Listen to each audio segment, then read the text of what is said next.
Good morning mga ka-dreamers. Magandang araw sa inyong lahat. So this is part 2 of our Christmas road trip.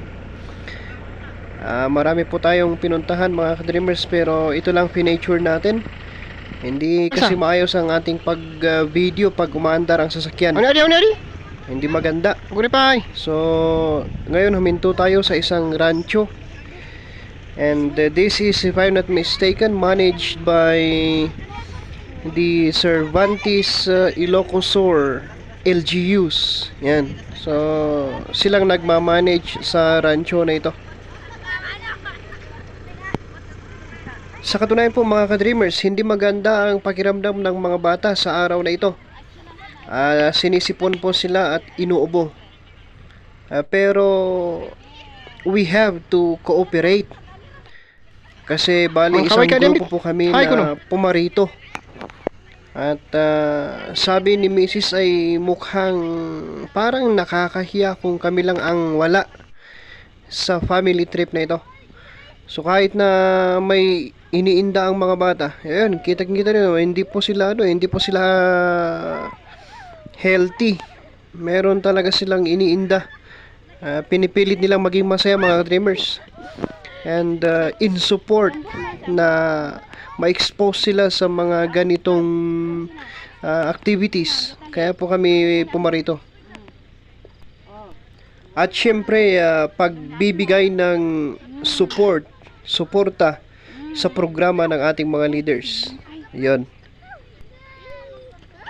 Okay, so ito si Mrs. mga ka-dreamers kasama ang dalawang bata. Pinipilit nilang maglaro. Okay, but honestly, talagang masama ho ang pakiramdam nila. Mahirap talaga mga ka-dreamers kasi nakikisakay lang ho kami. We do not have a personal car. At sometimes, honestly, I have the feeling na parang nahihiya ako.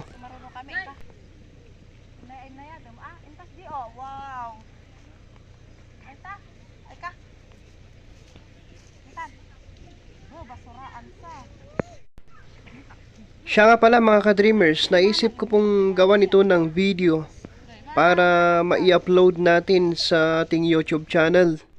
Ay kasi po, puno na po ang storage ng ating cellphone. Ganon din sa ating memory card. Kaya kinakailangan natin mag-delete. But I have to upload this video para kahit pa paano merong memories ang mga bata sa family trip na to. Mag-overnight po kami sa isang resort mga ka-dreamers at bukas ng tanghali uwi na po kami. Ayan po mga ka-dreamers, pagka uwi po namin galing sa aming road trip ay dinala ko na ang aming panganay sa hospital kinabukasan. Ayan. 5 araw po kami doon sa hospital at pagkatapos po ay umuwi kami para habulin ang Christmas party sa ating church. Ito si Bonso.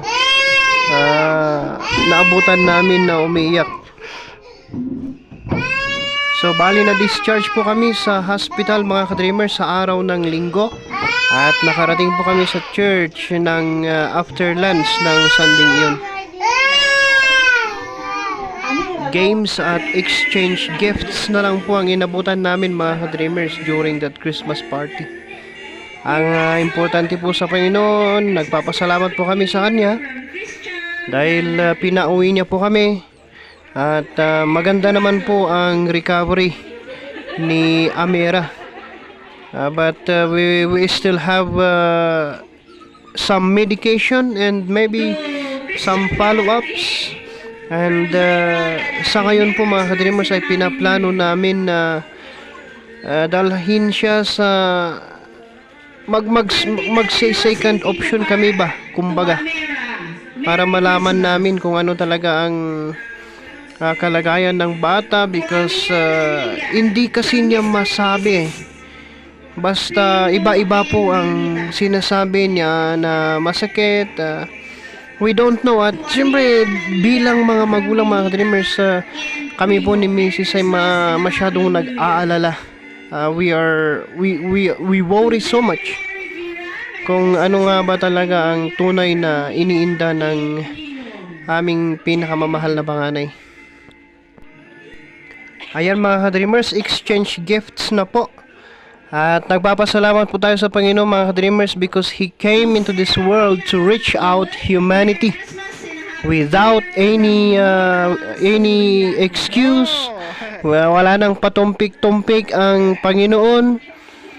In full obedience, He came into this world and nag-incarnate po siya at naging tao dahil sabi niya sa John 3:16, "For God so loved the world that He gave His only begotten Son, so that whosoever believes in Him should not perish but have everlasting life." To God be the glory. Tawag po natin dyan mga ka-dreamers ay living hope. Sa makatwid, buhay na buhay po ang ating Panginoon. It's all about Him, nothing else.